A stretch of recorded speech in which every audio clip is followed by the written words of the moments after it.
What if I told you that one of the most iconic boots, the Timberland, wasn't made popular by construction workers, hikers, or blue-collar dads, but by black culture?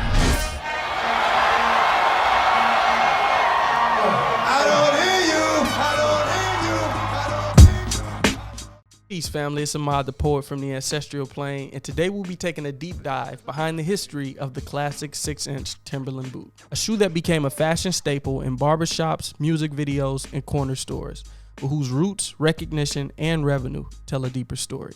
Now, to be fair, Timberland didn't start off as a fashion brand. The original Timberland boot was waterproof, rugged, and dependable, made for construction workers and New England workers.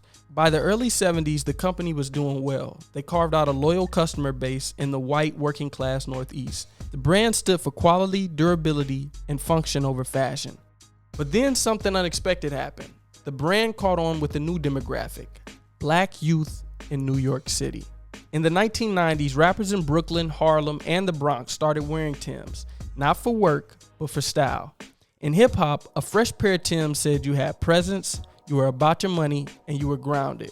Cultural icons like Biggie, Nas, Busta Rhymes, Mobb Deep, DMX, Jay-Z, and Wu-Tang, just to name a few, started to embrace the Timberland brand, not just in the streets, but in their music.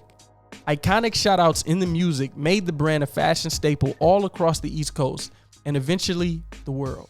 Lyrics like "Suede Timbs on my feet make my cipher complete," a Nas lyric from the 1994 classic "The World Is Yours," or "Timbs for my hooligans in Brooklyn," an iconic lyric from Biggie on his 1997 record, Hypnotize. You also had Mobb Deep repping them on their album cover for their second studio album, Infamous. The legend Tupac rocking Timbs in his infamous track, Hit 'Em Up.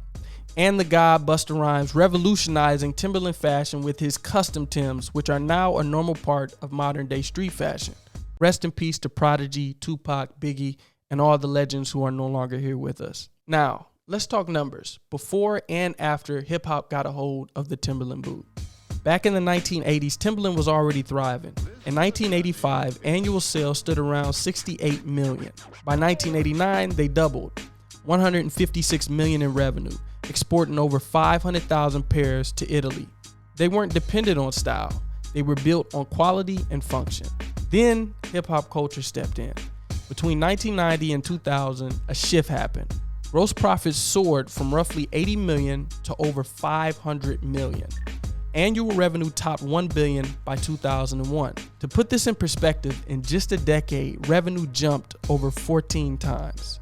A brand built on blue-collar craftsmanship became a global fashion powerhouse, all thanks to the cultural embrace rooted in hip-hop and black street style. These aren't small wins.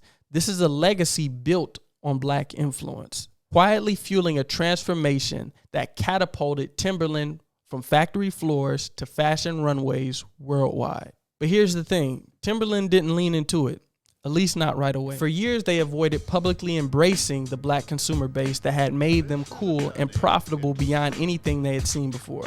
Their brand blew up in urban markets, but they rarely advertised there, rarely gave back there, and rarely said thank you. They weren't hostile, just quiet. And sometimes silence is its own statement. And look, let's be clear. Timberland didn't need black culture to survive, but it thrived when black culture embraced it. The streets gave it swag, the music gave it movement, and the culture gave it a new meaning. We took a boot made for cold weather and turned it into a year-round fashion.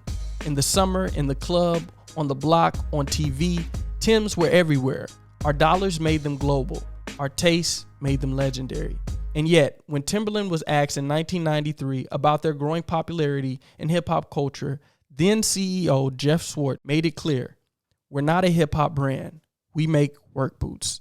That's not hatred, but it ain't exactly love either. It's sad, not because we needed their validation, but because they couldn't see the value in being embraced by a community that gave them cultural gold.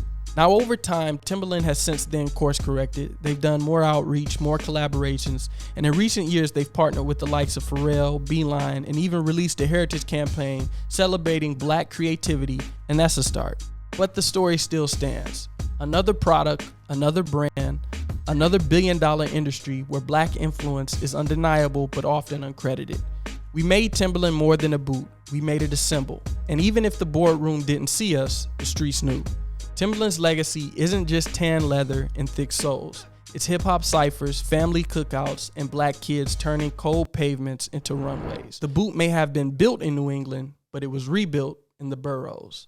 If you enjoyed this video, make sure you like, comment, and subscribe. Hit that notification bell so you do not miss the next one. It's Mobb the Poet with the Ancestral Plane. See you in the next one, family.